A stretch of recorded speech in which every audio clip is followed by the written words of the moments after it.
말씀은 디모데후서 4장 1절에서 8절 말씀입니다.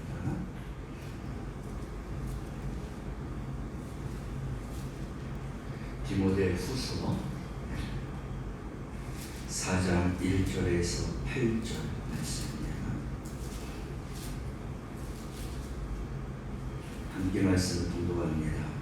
하나님 앞과 살아있는 자와 죽은 자를 심판하실 그리스도 예수 앞에서 그가 나타나실 것과 그의 나라를 두고 엄히 명하노니 너는 말씀을 전파하라. 때를 얻었든지 못 얻든지 항상 힘쓰라. 범사의 오래 참음과 가르침으로 경책하며 경배하며 권하라. 때가 이르니 사람이 바른 교훈을 받지 아니하며 귀가 가려워서 자기의 사욕을 따를 스승을 많이 두고 또 그 귀를 진리에서 돌이켜 허탄한 이야기를 따르리라. 그러나 너는 모든 일에 신중하여 고난을 받으며 전도자의 일을 하며 내 직무를 다하라. 전제와 같이 내가 벌써 부어지고 나의 나는 선한 싸움을 싸우고 나의 달려갈 길을 마치고 믿음을 지켰으니 이제 우리는 나를 위하여 의의 면류관이 예비되었으므로 주 곧 의로우신 재판장이 그날에 내게 주실 것이며 내게만이 아니라 주의 나타나심을 사모하는 모든 자에게도니라. 아멘. 우리 생명의 삶 두 번째 나눔식 수고의 두 번째 말씀이죠. 이렇게 제목을 먼저 읽어볼까요? 의의 면류관을 주시는 주님. 우리 성도님들도 하나님이 주시는 상급에 대한 소망이 가득한가요? 그러시면 아멘. 하나님 이 땅에서의 상급보다도 하나님 나라에서의 상급을 더 사모하고 간절하게 기대하는 우리 성도들 되시길 바랍니다. 포커스 말씀 함께 읽어요. 하나님은 성도에게 의의 면류관을 주십니다. 면류관이 그냥 은연중에 이렇게 흐리게 있는 게 아니라 반드시 하나님은 면류관을 주신다라고 말씀하셨습니다. 그렇기 때문에 하나님의 그 말씀을 마치 우리 부모님들에게 내가 반드시 너에게 이렇게 해주겠다라고 하신 말씀을 그대로 지키는 것처럼 우리 하나님도 우리에게 의의 면류관을 우리에게 주실 것을 반드시 믿고 우리가 그 면류관 받기에 부족함이 없는 삶을 살아가는 성도들 되시길 바랍니다. 한 주에 사시면서 하나님 주신 은혜를 함께 나눌까요? 주신가요? 언젠가 우리가 동영상에서도 보았지만 짐 월리엇이라고 하는 그런 젊은 목사가 있습니다. 근데 그는 얼마나 공부를 잘했는지 대학교에서 최우수 그런 학생으로 뽑혔고 그리고 또 굉장히 뛰어난 명철함이 있어서 그 대학교의 학생 회장까지 했습니다. 거기에다가 또 운동이라는 운동은 정말 모든 것을 다 섭렵해서 잘하는 그런 정말 운동을 잘하는 그러한 사람이었어요. 특별히 레슬링 선수였다라고 하고 있습니다. 그래서 많은 사람들이 그를 보면서 야, 저 사람은 아무래도 이 나라의 큰 기둥처럼 일하는 사람이 될 것이다 라고 하는 그런 기대감을 다 갖고 있었는데 이 짐 얼리엇은 하나님을 만나고 그가 자기가 쌓아왔던 그동안의 그런 학벌과 또 많은 그런 이제 자기의 그런 포부들을 내려놓고 하나님을 위해서 일하기로 그렇게 작정을 했습니다. 그때 나이가 28살이에요. 그래서 남들이 가지 못하는 그러한 오지에 가서 하나님의 복음을 전하리라. 한 생명이 천하보다도 귀하다고 하는데 내가 하나님 앞에 그렇게 쓰임받아야 되겠다. 그동안 쌓아왔던 모든 것들을 다 내려놓고 정말 그 오지에 가서 특별히 가고자 하는 데는 그들이 식인종이었습니다. 사람을 잡아서 죽이고 먹는 그러한 종족이었어요. 그곳을 가겠다라는 거예요. 그래서 3년 동안 마음에 작정을 하고 그 나라의 풍습, 그 나라의 언어, 또 그 나라의 어떤 그런 모든 것들을 다 이제 배우고, 그래서 경비행기를 타고 가게 되는 겁니다. 거기에 자기와 함께하고자 하는 그런 동료 젊은이들 또 몇 명이서 이렇게 가게 되었죠. 근데 경비행기를 타고 도착하여서 거기서 이제 자기들의 그런 생활권을 좀 준비하고 있는 바로 그런 초기에 이 식인종들이 자기들을 해하고자 하는 사람들로 착각을 하고 그들을 모두 다 죽였어요. 가자마자 거기에서 칼과 창에 의해서 모두가 다 이 젊은이들이 죽고 말았습니다. 이런 소식이 미국에 알려지게 되었고, 고향 땅에 알려지게 되었고, 아는 사람들에게 알려지게 되었어요. 모든 사람들이 다 쯧쯧쯧쯧 하면서 그렇게 모든 것을 쌓아 올리더니 거기 가서 한순간에 아무것도 못하고 죽었다라고, 불쌍한 그런 사람이다 라고 그렇게 다들 여겼습니다. 그런데 그렇게 불쌍하게 아무것도 못하고 죽은 것 같은데, 그렇게 선교하기 위해서 가서 그렇게 순교당했다라고 하는 이런 이야기를 듣고 예수 믿는 젊은이들이, 그러면 내가 그 자리에 가겠다 라고 하는 사람들이 수없이 많아지게 되었어요. 그래서 이 짐 얼리엇 이 청년이 아니라 결혼했습니다. 진짜. 그는 가서 자기의 그런 포부와 희망을 이루지 못했지만, 펴지도 못했지만, 그러나 그 한 사람을 통해서 수많은 사람들이 이제 선교사로 지망하였고, 그래서 그 모든 선교사들이 그런 오지에 가서 하나님의 복음을 전하게 되었다. 우리는 우리 일생이 주님을 위해서 사는 것이 아무것도 아닌 것 같아도, 하나님은 하나의 밀알이 떨어져 썩으면 많은 열매를 맺는 것처럼 우리의 믿음, 우리의 신앙, 또 우리의 그런 순교를 통해서 하나님의 나라와 그 의를 확장해 나가는 그런 하나님이시다라는 것을 우리가 깨달아 알기를 바랍니다. 그래서 나 한 사람의 신앙은 별거 아닌 것 같아도 나를 바라보는 사람, 나를 생각하는 사람, 이러한 모든 사람들에게 이런 복음의 영향력을 끼칠 수가 있게 되는 것입니다. 우리 사랑하는 성도들에게도 이러한 영향력을 끼치고 하늘의 그런 복음의 씨앗이 되어서 내가 신앙과 믿음으로 온전하게 살 때 하나님께서 많은 열매를 거두게 하여 주실 줄로 믿습니다. 오늘 본문 말씀을 읽었는데 배경 이야기를 함께 읽으면서 내용을 생각하겠습니다. 바울은 복음 사역자의 직무를 충실히 감당하라고 하라는 교훈으로 디모데에게 최후의 권면을 합니다.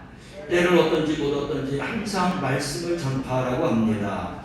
바울은 재림 신앙을 일깨우면서 진리를 거부하는 세상 속에서 성도가 반드시 감당해야 할 사명은 큰 복음 전파임을 강조합니다.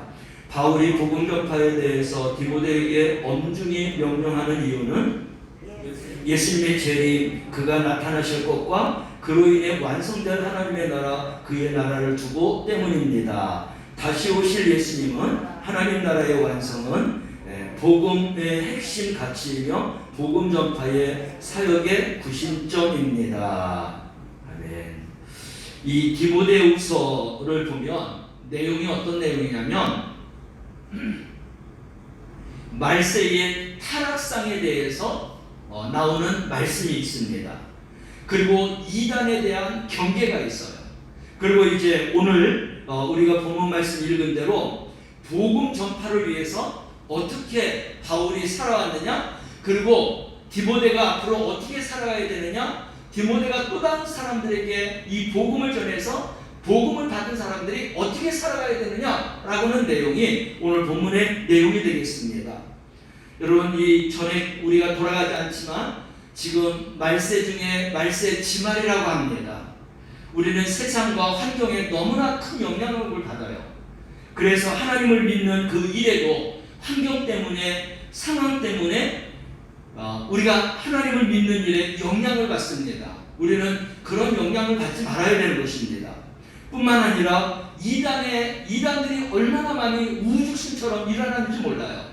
예전에는 이단들이 숨어서 활동했습니다. 보이지 않는 어느 구석에 있었습니다. 지금은 어엿하게 거리 중에서도 제일 번화한 거리, 사람들이 많이 다니는 거리, 모이는 그런 곳에 이제 이단들이 아주 어엿하게 건물을 세우고 거기에서 활동하는 것을 볼 수 있어요. 그만큼 거짓 교사들이 많이 세워지는 이곳에 우리는 거짓된 교사를 따르는 게 아니라 진리를 따르며 하나님을 믿는 성도가 되어야 하는 것입니다.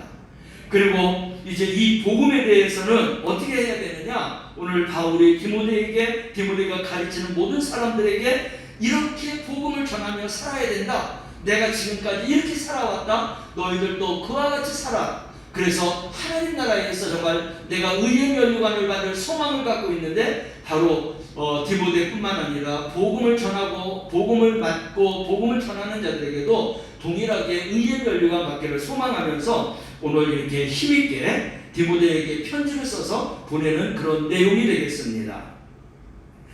그래서 이 신앙은 마라톤 선수와 돼야 돼요. 그래서 그냥 단거리 뛰는 것처럼 잠깐 신앙생활 잘하는 거 그게 중요한 것이 아닙니다. 주님이 오시는 날까지 주님이 나를 부르시는 날까지 우리는 흔들림 없는 신앙과 믿음으로 그렇게 정진하면서 마치 운동선수가 훈련과 연달을 되는 것처럼 그런 믿음의 경주를 하면서 우리가 살아가야 되고 또 뿐만 아니라 하나님의 말씀을 우리가 어떻게 대해야 되느냐? 군인이 명령을 내리고 상관이 하급자에게 명령을 내리면 그 명령을 지켜야 되는 것입니다. 하나님께서 우리에게 복음의 명령을 내린 것에 대해서 우리는 듣고만 그냥 있는 게 아니라 그 명령을 반드시 지켜야 되는 거예요. 그래서 우리는 십자가의 그런 병사다라고 하는 그런 이야기까지도 하고 있습니다. 우리가 이 복음 전파를 위해서 이런 명령을 받았기에 정말 우리는 충성을 다해서 복음 전파를 지키는 그런 삶을 살아야 되는 것입니다. 그리고 바울은 그렇게 복음 전파를 전하는 자들에게 하나님께서는 의의 면류관을 예비하셨다. 나는 그 의의 면류관을 내가 하나님 앞에 가서 받을 것을 소망한다 하면서 이제 이 편지를 마감하고 있는데 오늘 이 바울이 우리 디모데에게 쓴 편지지만 우리에게 주시는 하나님의 말씀으로 우리가 받으시기를 바랍니다. 관찰과 묵상 첫 번째 문제를 읽고 풀어보겠는데 바울이 디모데에게 심판주이신 예수 그리스도의 재림과 하나님 나라를 두고 엄히 명령한 것은 무엇인가요? 했습니다. 1절과 2절 말씀을 보면 바울은 말씀을 전파하라고 했어요. 오늘 나에게 주시는 하나님의 말씀으로 받으라고 했습니다. 근데 이 말씀을 전파하는데 어떻게 전파해야 되느냐? 때를 어떤지 못 어떤지 이 말씀을 전파하기에 힘쓰라고 하고 있습니다. 이것이 우리가 지켜야 될 그런 명령이며 순종인 것이죠. 그래서 이 복음을 전하는 데에 오래 참음과 또 가르침으로 경책하고 경계하고 권하면서 우리가 이 복음을 전해야 하는 것입니다. 그냥 받고 그거로 끝나서는 안 돼요. 이것이 나의 숙제이고 하나님이 나에게 주시는 명령이고 이 명령을 반드시 지키는 그런 하나님의 자녀이며 주 예수 그리스도의 십자가의 병사라는 것을 우리가 잊지 말아야 하는 것입니다. 그래서 복음 전파하는 데는 오늘 여기 이제 1절 2절 말씀 나왔지만 첫째는 전파라고 하고 있죠. 이 전파는 내 입술로 내 행동으로 반드시 예수 그리스도를 전해야 되는 거예요. 소리를 외쳐야 되는 거예요. 행동을 해야 되는 것입니다. 그리고 이것은 힘쓰는 거예요. 그냥 기회가 있을 때 어떻게 할 수밖에 없는 상황이라서 하는 게 아니에요. 그렇게 하기 위해서 내가 힘쓰라는 것입니다. 그래서 복음 전하는 그러한 일들이 있을 때 우리가 그것을 쫓아가서 함께 하기도 하고 내가 또 이끌어서 또 복음을 전하기도 하고 그래서 우리는 이 힘쓰라고 하는 이야기를 잊지 말아야 되는 것입니다. 또한 경책하라 하고 있어요. 그래서 이 경책이라는 것은 잘못된 교리라든지 이런 모든 것들이 있으면 경계하고 책망하라고 하는 거예요. 그래서 우리는 아무 일에나 쫓아가지 말고 바른 믿음과 바른 신앙과 바른 복음을 우리가 따라가야 한다. 경계하라고 하는 것도 마찬가지예요. 우리가 공동체 생활 속에서 혹시 범죄한 사실이 드러나게 되면은 그러한 모든 것들에 대해서 우리가 책망하기도 하고 책망을 받기도 하고, 그래서 바로 세워지는 그런 믿음 안에서 우리가 복음을 전하여야 된다. 마지막으로 권하라고 했습니다. 권하는 것은 우리가 너무나 잘 알고 있죠. 권한다는 것은 용기를 북돋아주는 것입니다. 위로해 주는 거예요. 그래서 우리는 이런 복음을 전하는 데에 그런 믿음의 마음이 충족될 수 있도록 우리가 서로 권하면서 함께 복음의 전파를 위해서 힘쓰는 그런 삶을 살아가야 하겠습니다. 바울은 디모데에게 복음을 전할 때, 이렇게 말씀을 전파할 때 때를 얻든지 못 얻든지 항상 힘쓰라고 했어요. 그리고 무엇보다도 오래 참음과 가르침과 경책과 경계와 권하면서 복음을 전하라. 우리 사랑하는 성도들이 이 말씀을 붙들고 복음을 전하는 증인의 삶 살기를 바랍니다. 적용과 나는 볼까요? 문제를 읽습니다. 나는 언제 어디서든지 복음의 진리를 설명하고 전할 준비가 되어 있나요? 우리에게 이런 이야기를 하면 굉장히 마음이 두렵기도 하고 그렇습니다. 어떻게 해야 되나? 어디서부터 시작해야 되나? 또 이제 무슨 말을 전해야 되나? 그런 이제 생각을 할 수 있는 것이죠. 그러나 우리는 반드시 하나님은 나에게 주신 은혜가 있어요. 가르치는 자는 가르침을 통해서 복음을 전하는 거예요. 또 충성하는 자는 내가 있는 곳에서 맡은 사명과 직분을 따라서 충성하면 되는 것입니다. 그게 복음이에요. 근데 우리가 생각해서 내가 충성자인데 마치 내가 가르치는 자처럼 그렇게 생각을 하고 뭔가를 가르쳐야 된다는 무거운 짐으로 복음을 받기 때문에 전하기가 힘든 거예요. 그럴 것이 아니라 하나님께서 나에게 쉽게 얘기해서 집사의 직분을 줬다면, 또 권사의 직분을 줬다면, 장로의 직분을 줬다면, 그리고 목사의 직분을 줬다면 목사가 해야 할 그런 의무, 또 장로님들이 해야 할 의무, 권사님들이 해야 할 의무, 집사님들이 해야 할 그런 의무에 대해서 우리가 충실히 충성하고 그 맡은 일에 대해서 최선을 다한다면 우리는 복음 전하는 자가 되게 되는 줄로 믿으시길 바랍니다. 그래서 우리가 정말 내가 맡은 일에 대해서 충실하게 일을 최선을 다해서 잘하게 되면 우리가 이러지 않습니까? 옆에서 저 집사님은 본받을 만해. 저 집사님은 너무나 믿음이 좋아. 저 집사님은 참 몸을 사리지 아니하면서 정말 맡은 일에 충성을 다해. 그게 복음 전하는 거예요. 근데 이제 집사님이 돼서 복음을 전할 수 있는, 가르칠 수 있는 그런 자리에 하나님이 주시면 그렇게 되지만, 다른 거 생각하지 않고 목사처럼 복음을 가르쳐야 된다고 생각하니까 무거운 짐이라고 생각하는 거예요. 그게 아닙니다. 내가 맡은, 하나님이 나에게 주신 그 일에 대해서 최선을 다할 때 하나님은 내가 말하지 않아도 옆에서 보는 사람이 은혜를 받게 되고 믿음에 대한 도전을 받게 되고, 그리고 이제 함께 하나님을 잘 믿는 그러한 이제 믿음의 삶을 살아가게 되는 것입니다. 그래서 우리는 너무나 어렵게 생각하지 말고 정말 주님이 나 부르실 때까지, 주님이 오시는 그날까지 나에게 맡겨진 사명을 최선을 다하겠다.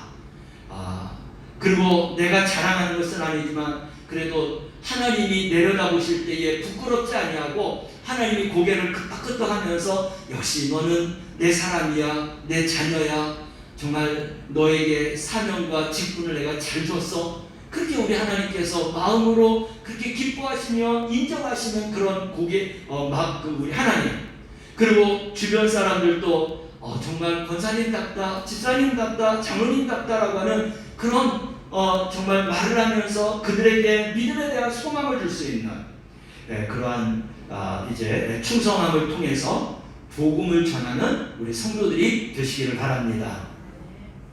관찰과 묵상 두 번째 문제 보겠습니다. 바울이 선한 싸움을 싸우며 끝까지 믿음을 지킬 수 있었던 것은 무엇을 소망했기 때문입니까? 여러분, 이거 굉장히 중요한 질문이라고 볼 수 있어요. 바울이 선한 싸움을 싸우며 끝까지 믿음을 지킬 수 있는 것, 이게 우리가 해야 될 일이에요. 바울만이 아닙니다. 디모데에게도 부탁을 했고 디모데에게도 내가 또 다른 사람들에게 이것을 가르쳐서 그래서 복음을 전파하라 하고 그렇게 부탁하고 있는 거예요. 나도 그렇다면 선한 싸움을 싸우고 끝까지 믿음을 지켜야 되는데 뭐 때문에 내가 믿음을 지켜야 되는가? 내가 끝까지 싸워야 되는가? 그 이유와 목적을 우리가 여기서 얻을 수 있는 것입니다. 그것은 바로 7절과 8절 말씀인데 우리 성경책 다 펴져 있으신가요? 예, 한번 읽어볼까요? 7절, 8절입니다. 이게 우리가 목적과 이유를 갖고 이제 신앙생활을 해야 되는 이유인 것이죠. 함께 읽어봐요. 나는 선한 싸움을 싸우고 나의 달려갈 길을 마치고 믿음을 지켰으니 이제부로는 나를 위하여 의의 면류관이 예비되었으므로 주 곧 의로우신 재판장이 그날에 내게 주실 것이며 내게만 아니라 주의 나타나심을 사모하는 모든 자에게노라.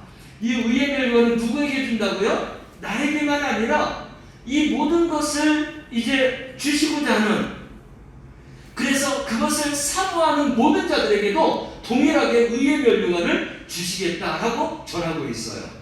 그러니까 사도 바울은 자기만 의의 면류관 타는 게 아닙니다. 나는 최선을 다해서 믿음을 지켜서 끝까지 주님 앞에 설 수 있기에 내가 의의 면류관을 소망하는데 디모데 너도 이런 믿음을 통해서 의의 면류관을 소망하면서 복음을 전파하는 것입니다. 뿐만 아니라 이런 모든 것을 사모하는 자들에게 우리 하나님께서는 의의 면류관을 동일하게 주신다는 거예요. 그래서 우리는 내가 어떻게 사도 바울처럼 내가 어떻게 누구처럼 그게 아닙니다. 사도 바울은 내가 이렇게 했던 것처럼 이렇게 살아가는 모든 자들에게 하나님이 이런 면류관을 약속했는데 그것을 바라보면서 그렇다면 나도 정말 이 땅에서 뿐만 아니라 하나님 나라에서도 내가 면류관을 받고 살아가는 그러한 하나님의 진정한 자녀이고 그리고 십자가의 용사가 되어야 되겠다라고 하는 마음을 가지고 우리가 이런 소망과 목적을 품고 우리가 살아가야 하겠습니다. 우리 사랑하는 모든 성도들이 정말 이런 의의 면류관을 받기에 부족함이 없는 정말 선한 싸움을 다 싸우고 믿음을 끝까지 지키는 우리 주님 앞에 설 수 있는, 그래서 이 소망을 가지고 살아왔는데 소망을 가진 그대로 하나님께서 그 소망대로 의의 면류관을 주시고 받는 그런 영광이 성도들에게 있어지기를 주님의 이름으로 축원합니다. 여러분, 면류관은 의의 면류관만 있는 게 아니에요. 어떤 면류관이 있죠? 생명의 면류관, 영광의 면류관, 그게요. 네. 자랑의 면류관이 있어요. 그리고 기쁨의 면류관이 있어요.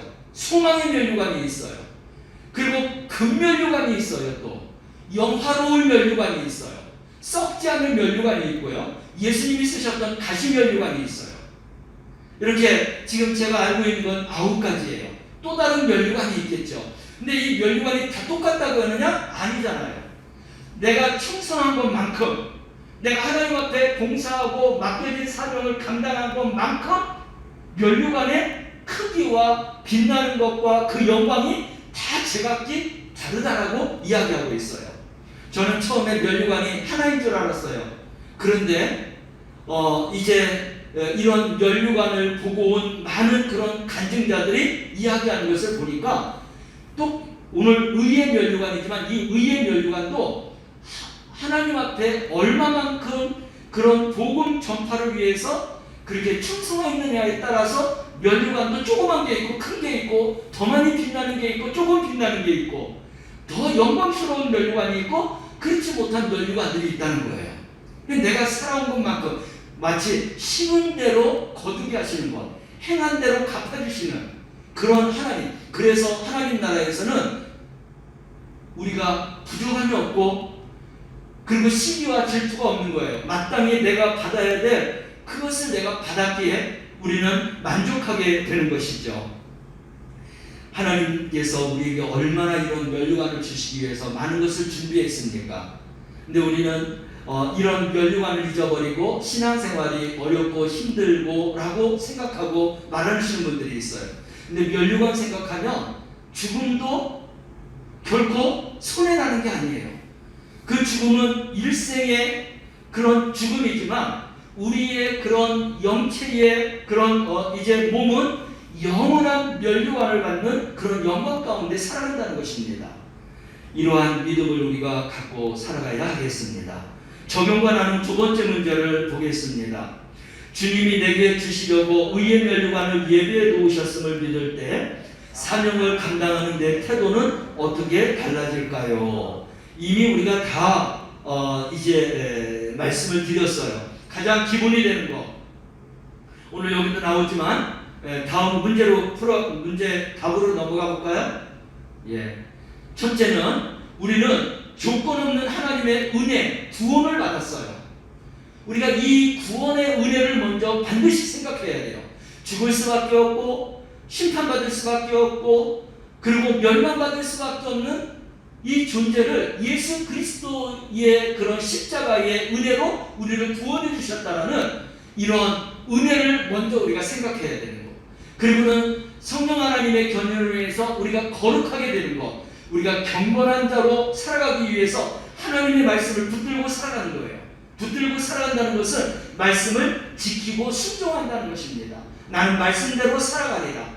내 목적은 세상을 향하는 것이 아니라 오직 하나님을 향해서 십자가를 향해서 나아가는 삶이다. 이런 마음과 믿음을 가진 것이 거룩한 삶으로 우리가 나가게 되는 것이죠. 세 번째는 뭐냐면 그런 마음만 갖고 생활하는 게 아니라 정말로 우리가 이제 하나님 그 전으로 남겨주세요. 먼저 있던 걸로 보세요. 마침내 세 번째 줄 보면 이렇게 거룩한 삶을 계속해서 우리가 잊혀나가면 하나님의 나라와 영광스러운 보좌 앞에 우리가 나아가게 되는 것입니다. 할렐루야. 그래서 하나님 보좌 앞에 나가는 것은 그냥이 아니라 구원받은 은혜를 가지고 내가 경건하고 거룩한 자로서 이 땅에서 살기를 위해서 최선을 다해서 성화를 이룰 때, 그리고 마지막 날 주님이 오시는 그날 그 나라와 그 의를 위해서 내가 주와 함께하고자 하는 그런 믿음을 가질 때 주님이 오셔서 우리를 주의 그런 영광 가운데 우리를 불러주시는 줄로 믿으시길 바랍니다. 우리의 믿음 과정은 이런 과정이에요. 그래서 다섯 번째 줄부터 보면 바울은 우리의 시민권이 하늘에 있다라고 했습니다. 우리는 살아갈 때 이 땅에 살지만 우리의 모든 정보는 하늘의 시민이라고 하는 것을 생각하면서 하나님을 항상 먼저 경배하고 하나님 우선주의로 살아갈 수 있는 그런 삶이 되어야 되는 겁니다. 그럴 때 예수 그리스도의 재림을 기다리며 소망한다고 고백합니다. 그 다음에 읽어볼까요? 그는 인간 생애에서 가장 두렵고 슬픈 죽음의 날을 계속 읽어 내려갈까요?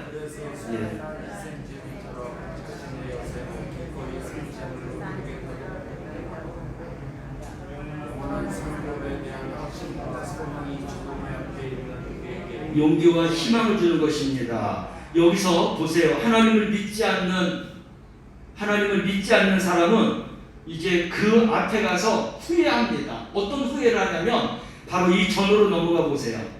조금 전에 있었죠? 아니요, 다음으로 줘보세요. 저기 그 다음 넘겨주세요. 프랑스 여기 있죠? 보세요. 무신론자들이 하나님 앞에서 어떤 후회를 하는지 우리 함께 읽어볼까요?